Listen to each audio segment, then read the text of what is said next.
Don't just live for tomorrow, or just live in yesterday. Just be glad for all you have that's in today. Hey everyone, Connie here, and welcome to my blind reaction to some more Ancient Magus' Bride. And the reason I'm not giving a specific number here is because I don't know how many episodes I'm going to end up reacting to today. We're starting with episode 21, I can guarantee that, because the last one we reacted to was episode 20. But I'm just going to kind of go until I feel like it's a good point to stop today. But here's the thing, there's only 4 episodes left, 21, 22, 23, and 24. I've got them all downloaded. We could end up just finishing the series today, which is very possible. Or we could end up doing only 1 or 2 episodes today. I don't know. But I do plan, no matter what, to finish the series this week, because I do want to move on to Owl House. I do want to check that out, especially with people having now been starting to compare it to early Star Versus, or even Gravity Falls, both of which I really loved. And I like how people are especially comparing it to early Star Versus, because it's like, yeah, we admit Star Versus kind of lost its touch in the final season. But in all seriousness, yeah, it's just, that's a good sign. I was just watching a couple episodes of Gravity Falls the other day, the season 1 finale. Because nothing else was on at the moment. My dad was not watching anything, so I just put it on randomly, because I noticed it was on TV. But yeah. If that's a good sign, and hopefully it's better than shows like Amphibia, which kind of, in my opinion, just didn't hook me in. Just weren't that good.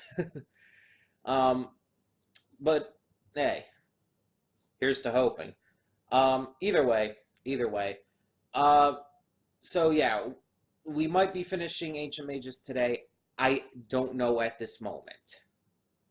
If we do, then we do. Either way, I'm going to try to get most, if not all, my thoughts out during the reaction, especially if we end up watching multiple here. Because if we end up watching 2 or 3 or 4 episodes here, then it's going to be hard to keep track of what everything was at the end and which episode everything belonged to. I mean, I'll still be able to give some afterthoughts and my overall thoughts on the series if that ends up being the case. But still,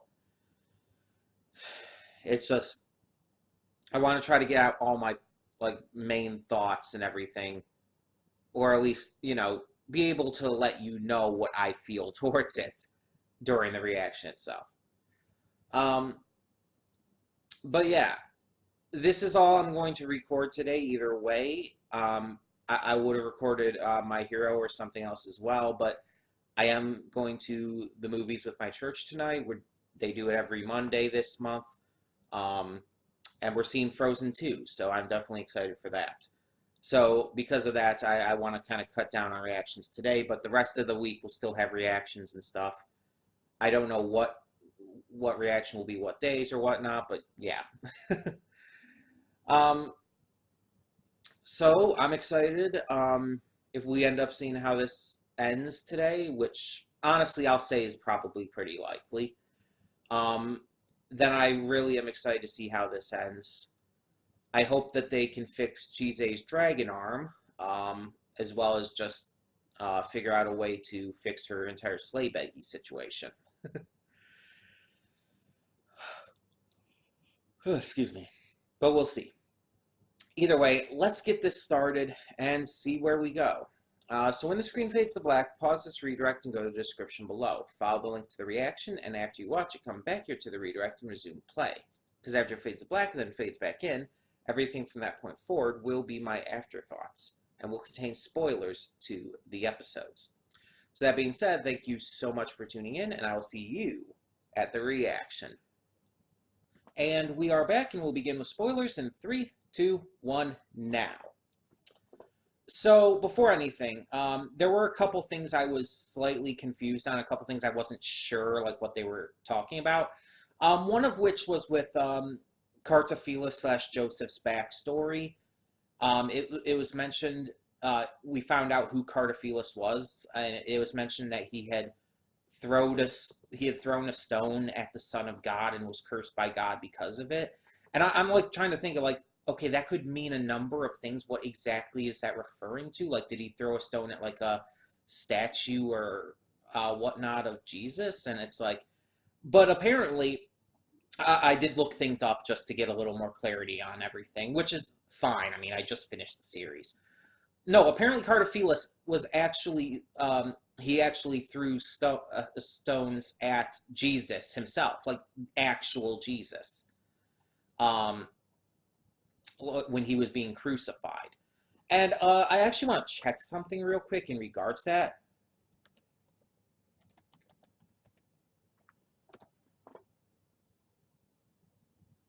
So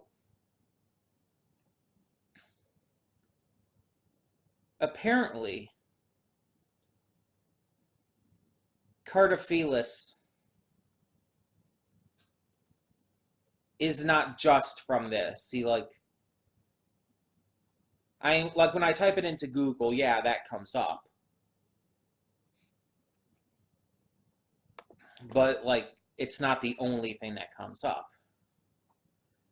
Apparently, the legend began in Europe in the 13th century. The legend is called the Wandering Jew, and it's Cartaphilus's story. It's a Jew who taunted Jesus on the way to crucifixion and was cursed to walk the earth until the second coming. And there's multiple different variations, like some of them have him be a shoemaker, some a doorman to the estate of Pontius Pilate. And of course, this is like a take on it itself with Cartaphilus in this.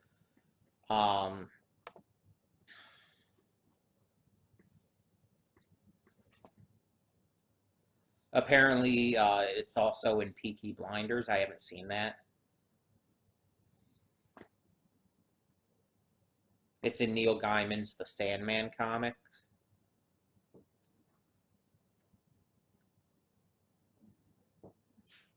Really?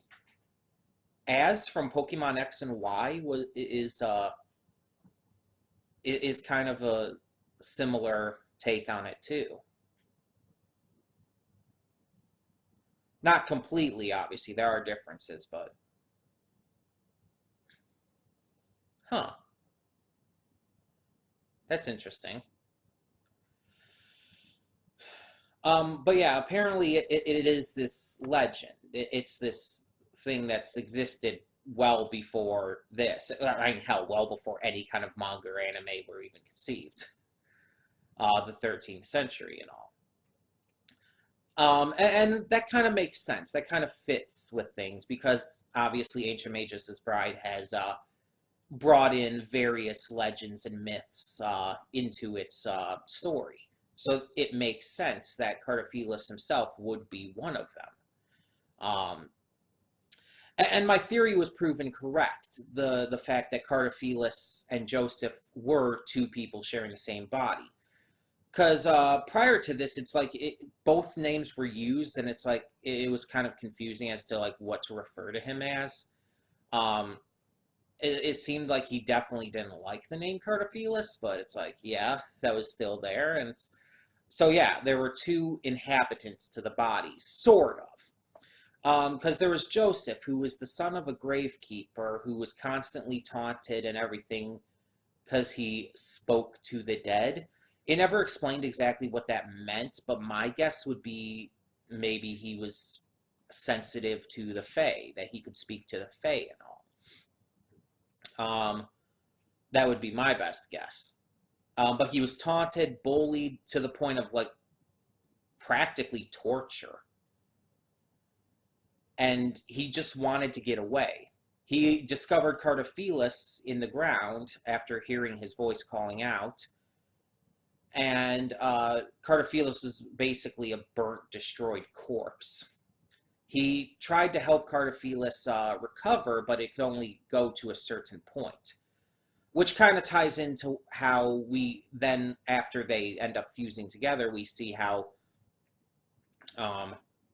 Cardophilus, or Joseph slash Cardophilus, they have to replace the body every so often because the body still rots. The body still rots. It still die. He could still almost die. The body dies, but it's like he can not fully, die. So it's you know what I mean. But yeah, so that kind of makes sense. So like he just hadn't been able to replace his body, or was maybe trying to die or something. I don't know. But Joseph saved him, and eventually he wanted to just leave with Cardophilus. Was upset that they couldn't that he couldn't fix Cardophilus any further, and they fused somehow. I guess some kind of magic caused it, because I don't think Cardophilus had that like ability or anything. He was just cursed with immortality. Unfortunately, this also gave the immortality to Joseph. While Cardophilus seemed to kind of fade, Joseph had full consciousness. So it's not like with, like say, Oscar and Ozpin in Ruby currently. Well, even though Ozpin's kind of gone at the moment, but still, where they share a consciousness. No, it's like Joseph has the full consciousness, but he's gained the pain, suffering, and inability to die from Cardophilus. So he's been living an immortal life completely unintentionally, something he did not want, and has been thrust into this horrible curse of immortality because of it. And he's been trying to die. Like, that has been his goal this entire time. He wants to die. Unfortunately, the curse has kind of caused him to lose his mind a little bit, and he's been doing pretty much anything he possibly can in order to try and achieve this death, which includes hurting, killing, and torturing others. Because in his eyes, anything that can achieve his goal is worth it. The other big thing I was confused about, though, going back to that, is what exactly did Chise, Elias, all them do with Joseph in the end? Because at first it's like she was telling Elias, I want you to bind us together. And it's like, is she taking on his curse? Are they combining? No, apparently nothing actually happened with that. Apparently he just like physically bound them together so she could comfort Joseph and all that. Which is all right. In reality, the only thing that really fixed her was that piece of Cardophilus, of Joseph Cardophilus, that was implanted into her. The piece of it is keeping her alive. And that already happened. That was when Joseph implanted his eye into her. So she already had that piece inside of her. And because of that piece being in her, she is now being kept alive by it. It's getting past the dragon's curse, which she technically still has, but it's able to apparently work with the dragon in order to keep her alive, at least for now, for a time. And I presume it's going to also get past her Slaybeggy, I guess you could call it curse as well. But that eventually she will die. Presumably, I guess the best way to look at it is that she's probably going to have a normal human life now. In terms of, like, normal, like, when she would die otherwise. That's the best way I can look at it, because it's not 100% clear. And I don't know if that's on purpose or if that's just how it ended up being written, and I don't know, the original writer and everything just didn't think about it going into it more. I don't know. But it's like, yeah. Either way, things were fixed. Not in the way I thought, though. And technically, she was never cured of her curse. She actually took on another one. She actually took on another curse, which ironically ended up helping with the first one. So that was interesting. And in the end, like, Joseph wasn't defeated. Well, he was defeated, but he wasn't killed or anything. Instead, he's being kept in some kind of underground bed chamber and is basically just kept there and allowed to rest. He basically gets his opportunity to rest, but he's still alive. Presumably, he's still immortal. He just gets to rest, which is like, okay. I don't really think that solves much, but okay. Sure. I don't know. I'm not going to say it was a bad ending or anything. I'm just saying it was like really not what I expected and just kind of confusing a bit on exactly how it ended. But then after that, we do have Chise and Elias exchange ring. Well, not really exchange rings because it's fully on Chise. But she gets them their rings, which also have magical properties to help with each other. And their kind of reckless abandon. But she becomes his bride finally, which is, we knew that's how it was going to end. We knew that the series was going to end with her becoming his bride. With her, like, yeah, that finally, the marriage, basically. And although there was no, like, official ceremony or anything, I mean, I'm sure their priest friend, I cannot remember his name right now, he could probably work to make it official. But it's pretty much official. We know it. It was everything that this series was building up to, let's be honest. These episodes also showed Elias like at his worst, but also how far he's willing to go to change himself. Because we saw how far he was willing to go for Chise, how much he did truly love her at this point, that he was willing to do horrible stuff, like absolutely horrible stuff, to rescue her, to save her. And I mean, it backfired horribly, and rightfully so. Like, definitely should have backfired because it was terrible. But we saw like the deepest lows that he would go to. But we also saw in the end that he was truly regretful over that, and he did want to fix it, wanted to become better. That Chise had gotten him to the point where it was straight up said that he had humanity in him now. That even though he didn't fully understand humanity by the end of this, that he had that humanity in him because of his time with Chise. And that he truly wanted to better himself, to make up for his actions. And she was willing to let him. And she admitted that she's made some really bad decisions too. So they were both kind of coming to terms with their own bad decisions and agreeing to work with each other to not make them again. We also had a conclusion to the little story element of Chise's mother. We find out that she wasn't actually abusive. That this was actually a false memory Chise herself planted into her mind in order to kind of make sense of what her mother did. All her mother actually did was one act of horrible, horrible evil. And it's undeniable that that's what it was.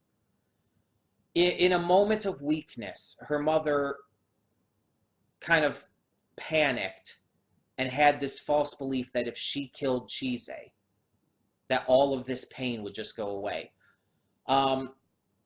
So she tried to choke her own daughter out, her young daughter, who was like a kid, just a young kid. She tried to choke her to death, try to suffocate her.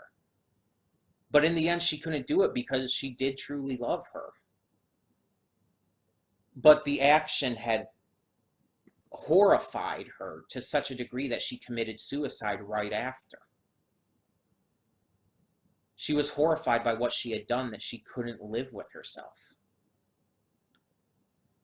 After having already been that broken to even consider something like that by the disappearance of her husband and son, Chise's father and brother, who we, by the way, never found out what actually happened to them. Like that was never like revealed. They just left, which presumes one of two things: either they just left, and it's just a case of abandonment, or he was going off to do something specific and ended up, he and Chise's brother ended up dying at some point. Because we know that both of her parents could see the Fae and all these creatures. And apparently, Chise's father was protecting her from, and as well as Chise's mother, Chica, from the creatures as well. Which also makes the fact that he would just leave like even more confusing. Like, why would you leave if you know you're the only one protecting them? It had to have been for an important reason. Unfortunately, I don't think we're going to end up getting a second season of this. So I don't think we're ever going to find out. It's like one of those mysteries that are just left open-ended. But we did get some conclusion, and Chise learning to move past her issues with her mom. She couldn't forgive her, but she could move on. And that's completely fair, because that's something that would be hard to forgive even when finding out the truth about it. Like, of course, you cannot blame her for that. Yeah, and the witch angle kind of felt like that was the one weak point in these last episodes of this series. It feels like the witch angle just kind of came out of nowhere and didn't really amount to anything. Like, it literally didn't do anything for them. It didn't help them in any way. It couldn't save Chise. Nothing important came from the witches themselves, except that the one helped Chise catch up to Joseph in the final confrontation. But yeah, it's like, otherwise, it just kind of almost seems pointless. I really don't feel like they were needed to be there.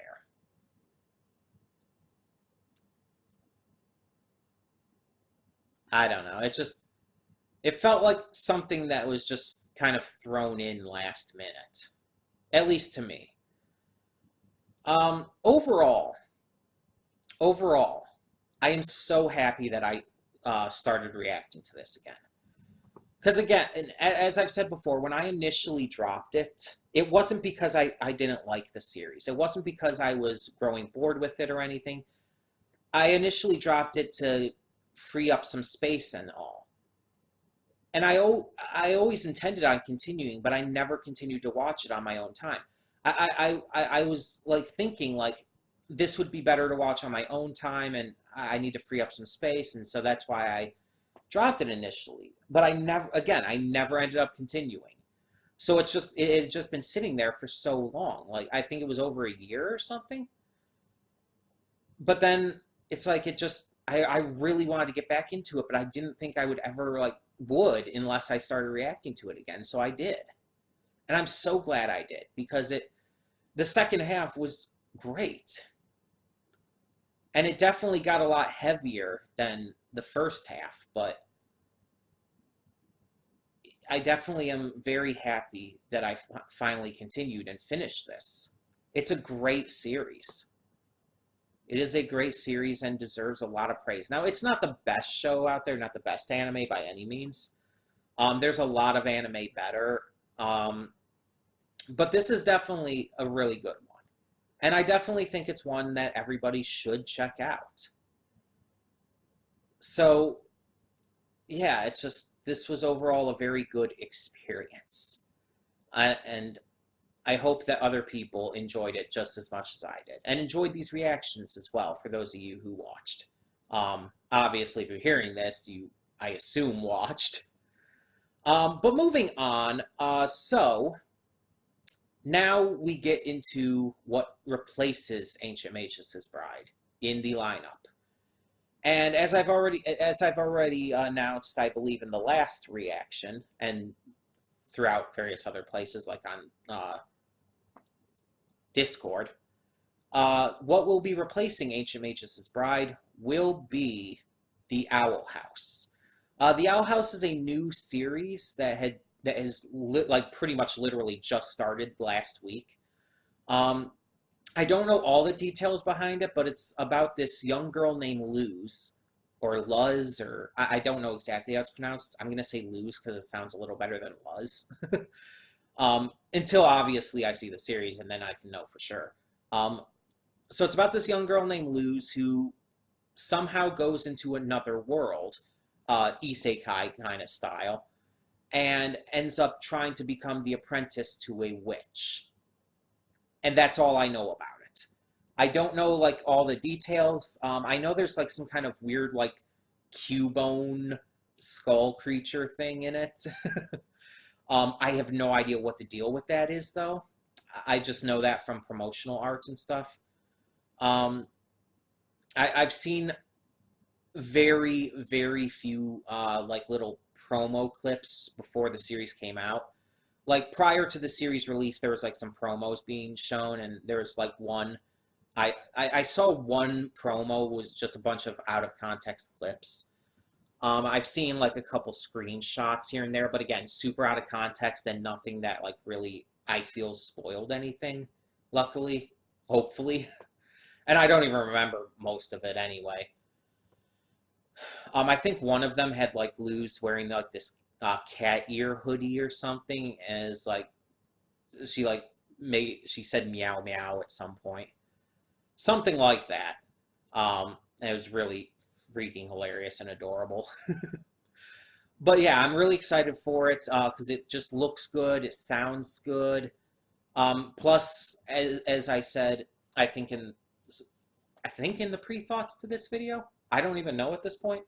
But it's been compared to Gravity Falls and early Star versus the Forces of Evil, both of which are a good sign. Like, I had issues with Amphibia and just lost complete interest in it, and I was really disappointed by that. And I even said that I was hoping that the Owl House would end up being better.